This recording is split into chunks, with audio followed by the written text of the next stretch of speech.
Hey guys, so today I'm going to be doing a quick unboxing of this Sensor Motion LED light. We're going to go ahead, open the box, see what comes inside, and see all the features that it has. So the first thing that we notice is that it comes with the USB-C to USB charging cable. So this is going to be the charging cable that we're going to use to charge the LED lights. We have the two LED lights here, so this is the first one. Let's open it up. Okay, so we see that it comes with the LED lights here. These are the sticky pads that we're going to use to stick them wherever we're trying to stick them at. More than likely, I am going to stick them to my kitchen cabinets. So this is the second LED light. And then we also have the sticky pads here. Now for the LED light, this is the charging indicator, so that's going to show you when it's charging. Also, it is the motion sensor, so it's going to tell you that's going to be the motion sensor that's going to turn on the lights.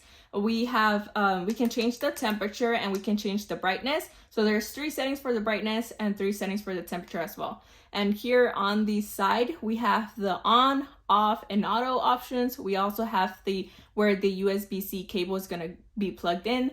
You can also plug it into the wall outlet so it can start charging. It also comes with just a small manual that's gonna give you instructions on how to use it. But yeah guys, this is everything that comes inside the box. We have the lights, we have the sticky pads, and we also have the charging cable.